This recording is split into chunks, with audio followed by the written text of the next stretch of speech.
Une compilation pour un film éducatif pour toi.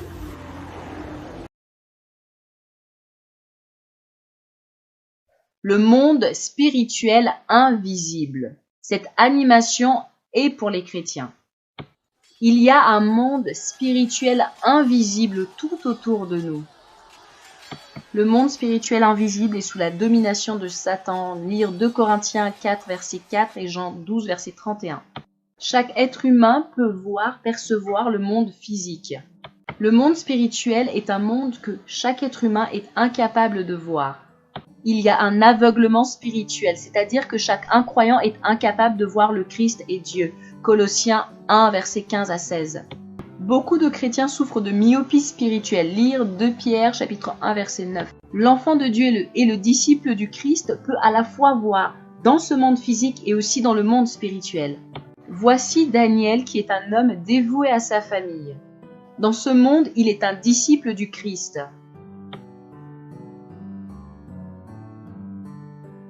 Il est aussi un soldat de Dieu dans le monde spirituel invisible. Dans le monde physique, dans le monde spirituel invisible, dans le monde physique, dans le monde spirituel invisible.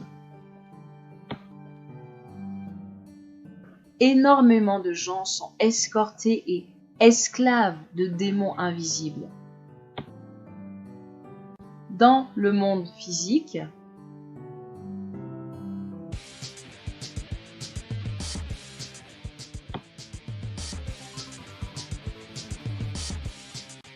dans le monde spirituel invisible.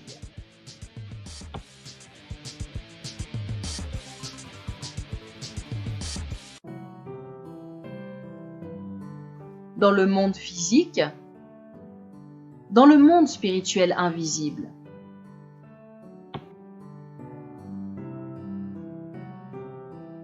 Voici dans le monde physique les collègues de Daniel qui sont athées, qui ne croient pas en Dieu. Chaque démon qui asservit les gens recule en étant effrayé lorsqu'il voit Daniel passer près d'eux. Certains démons se servent des gens pour susciter en eux une haine sans raison contre Daniel. Ce bâtiment d'église est utilisé dans le monde physique. Le voici dans le monde spirituel. Les démons ne peuvent pas pénétrer à l'intérieur à cause du Saint-Esprit qui est à l'intérieur des chrétiens pendant qu'ils sont en train de prier et d'adorer Dieu. Ces personnes sont des croyants qui sont membres d'une autre assemblée. La plupart des chrétiens sont séduits et utilisés par leur ennemi, l'ennemi invisible, Satan. Ils pensent que Daniel est un faux prophète ou un faux chrétien. Ces hommes sont des disciples de Dieu. Bonjour Daniel, comment allez-vous les amis? Très peu de croyants reconnaissent que Daniel est un homme de Dieu ou un serviteur de Dieu. Dans le monde physique, chaque famille a l'air d'être une bonne famille et vit dans un foyer, une maison heureuse. Or, les démons ont attaqué chaque famille, chaque foyer, chaque maison, partout, et cela partout. Parce qu'ils ne croient pas que les démons, ni que Dieu existe. Dans le monde physique, voici Daniel qui rentre à la maison.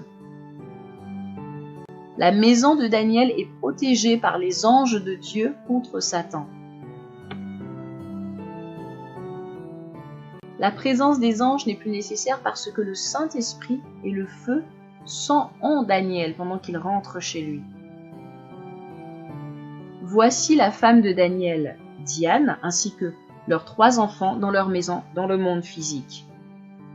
Diane et les enfants n'ont pas besoin de revêtir l'armure de Dieu parce que Daniel a autorité sur sa famille par le Saint-Esprit de vérité. Voici dans le monde physique. Dans le monde spirituel invisible, les anges de Dieu escortent Diane partout où elle va. Dans le monde physique, voici les enfants de Daniel pendant qu'ils sont à l'école. Et voici les enfants de Daniel à l'école en train d'être escortés par les anges de Dieu. Dieu a oint Daniel pour qu'il soit le chef de sa famille, un mari et un père. Dieu a donné à Daniel la responsabilité de prendre soin de sa famille et de prier pour elle. Éphésiens 6, verset 12, car nous n'avons pas à lutter contre la chair et le sang, mais contre les dominations, contre les autorités, contre les princes de ce monde des ténèbres, contre les esprits méchants dans les lieux célestes. Ce que Dieu fait avec nous dans l'invisible est notre aspect. Lorsque nous étions encore debout pour recevoir la parole de Dieu, le prédicateur nous parlait de la puissance qu'il y a dans la parole de Dieu. Il vient vers moi et me dit exactement ce que je disais dans mon cœur, car je ne croyais pas en tout ce qu'il se faisait et m'en moquais. Il me dit, je ne sais pas exactement qui tu es, du lieu d'où tu viens. Sache ce matin que tu seras visité puissamment par l'Esprit de Dieu. Dieu a besoin de toi pour le servir. Il a besoin de toi à son service. Les gens dans la salle applaudissaient. Et à cet instant, je fus visité et transformé par la puissance de Dieu à partir de ce jour. Quels sont les premiers signes dont tu te souviens? Je me souviens du signe qui s'est produit à travers le feu qui couvrait des livres sans les brûler. Ces livres se trouvaient dans la bibliothèque qu'on m'avait recommandé pour un livre. J'ai pris peur un instant, mais je ne sentais pas le feu me chauffer. Alors j'avançais tout doucement ma main pour toucher un livre, 2, 3, etc. Et c'était merveilleux. Ces livres m'ont permis de croître spirituellement à partir de ce moment. Je commençais donc à voir des choses extraordinaires tout le temps. Je voyais de gros serpents sur des immeubles suivis de leurs maîtres.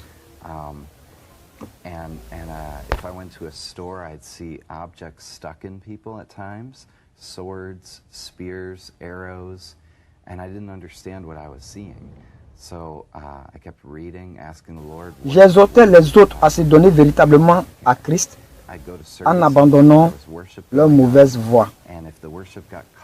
Je participais au culte, à l'adoration et partageais mon témoignage pour encourager les frères et sœurs. Car jadis, je vivais dans le péché. Qu'est-ce qui s'est réellement passé? Je sais que beaucoup de choses se sont produites. Exactement, exactement. Peux-tu nous expliquer ce qui s'est passé lorsque tu étais assis sous les arbres?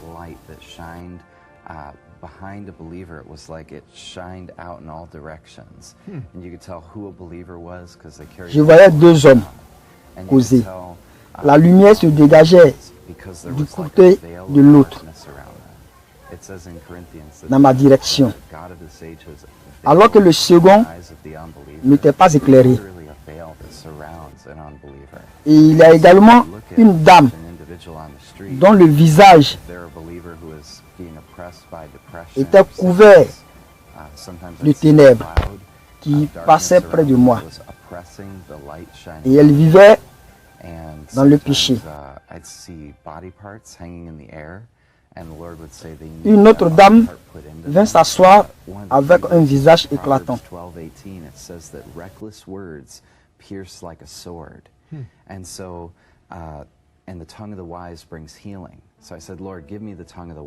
Et Dieu m'a ouvert les yeux un jour à l'église sur la vie d'une femme qui a reçu plusieurs coups de honte, d'humiliation, de haine et de toutes sortes de maux. Et chaque mal ou douleur qu'elle avait était matérialisé par un poignard dans son corps. Je lui demandai si elle se portait bien. Elle me répondit non, car je ressens physiquement des flèches et douleurs en moi, me rendant tout le temps malheureuse. Je lui dis, je vais prier pour toi et la puissance de Dieu va t'affranchir. La puissance de Dieu l'a totalement délivré de ce mal pour toujours. Et ces flèches et poignards qu'elle ressentait l'ont totalement quitté. Exactly. That's the best way to say it. And so I said, well, honey, let me pray for you and let's remove these spheres. And so we began to pray through prayers of forgiveness. Un jour, Releasing those people who had lors d'un temps d'adoration, we prayed for j'ai vu deux anges aux côtés de celui qui chantait avec le feu de Dieu. Je pris grande peur, mais c'était merveilleux. Je dis dans mon cœur. Why did you do this praying? Why couldn't you just reach over and just pull each spear out? Well, that's a great question because some people have done that, but the wound is still there. If you pull out Et lorsque je contemplais cette merveille, un ange se dirigea vers moi et m'imposa la main sur le cœur. Went to Brazil. Je sentis le feu couvrir tout mon corps. I'm standing Le feu embrasa également toute la salle I see en adoration. 15 Et foot toutes les personnes on the stage like I'd never seen before. They were sont actually également surrounded touchées by et fire. visitées par la puissance de Dieu. 6 feet. So they're 15 feet tall. They have 6 feet of fire around them. And I'm thinking,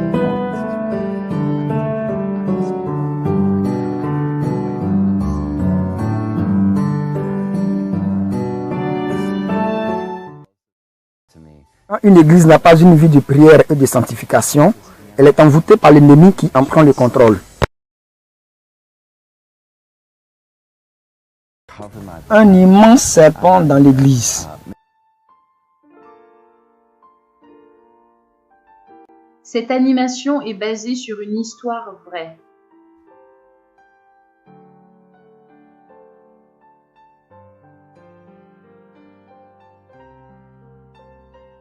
Le prophète a fréquenté une église locale pendant un certain nombre d'années.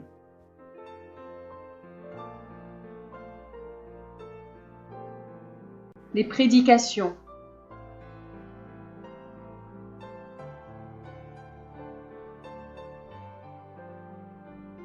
Cet homme est un prophète de Dieu.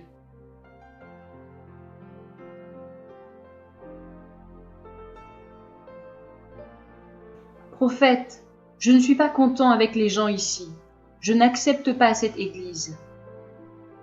Parce qu'ils ont caché leurs péchés dans leur cœur. Je vais ouvrir tes yeux afin que tu puisses voir avec tes yeux spirituels.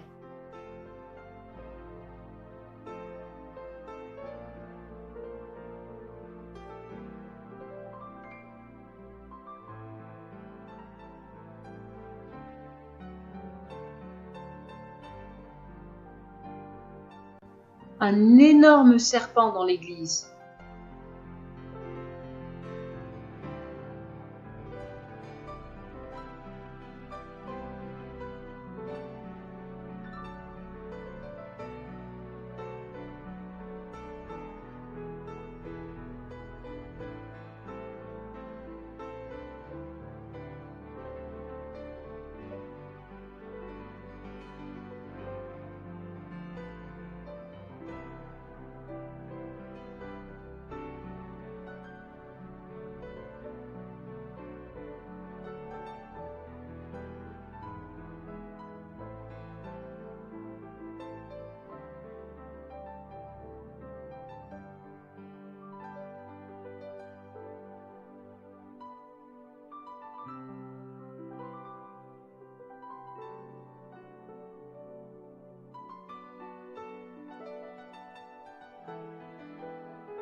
La prédication est terminée.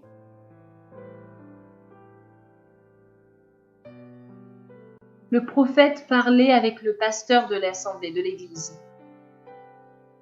J'ai vu un énorme serpent rampant ici et mordant la tête de chaque membre de l'église.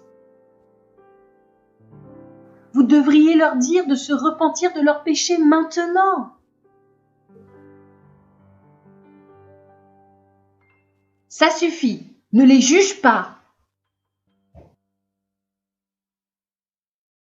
Notre Église a toujours été protégée par le sang de Jésus.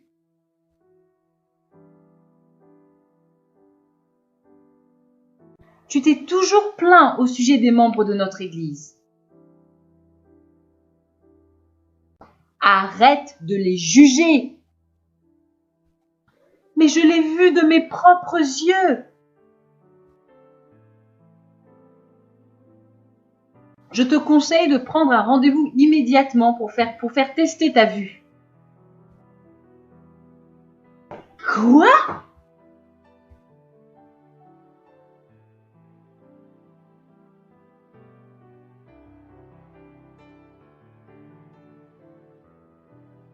As-tu vu cet énorme serpent dans l'église ? Oui, le diable était là-dedans. C'est vrai. Presque la plupart des chrétiens dans cette église cachent leurs péchés et refusent de se repentir de leurs mauvaises œuvres afin de se tourner vers Dieu. C'est ainsi qu'ils ont autorisé le diable à entrer dans leur église. Oui, il mord la tête de chaque chrétien et il y injecte des pensées. Des pensées de mensonges, de critiques, de doutes et d'incrédulité. Presque 6 mois plus tard,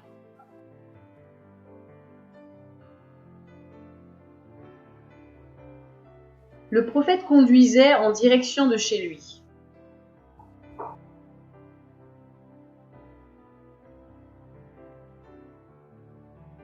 Mon ami, je voudrais que tu passes devant le bâtiment d'église. Oui, mon cher ami.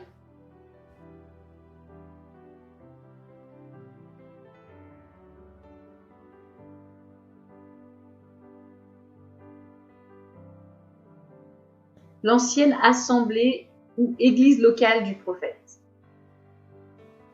L'assemblée, l'église locale est maintenant remplie de chrétiens.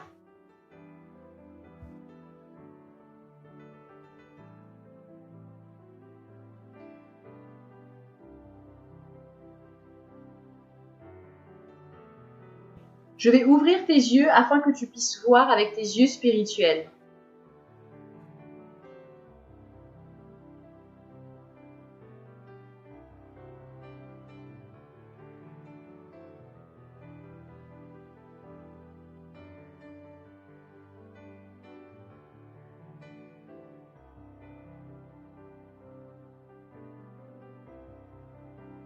Cette église est remplie de serpents démoniaques.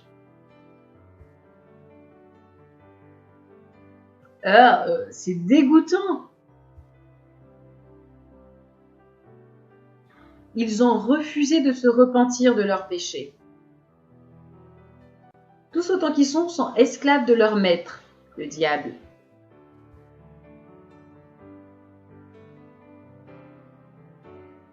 Sois averti. Si tu refuses de te repentir de tes péchés,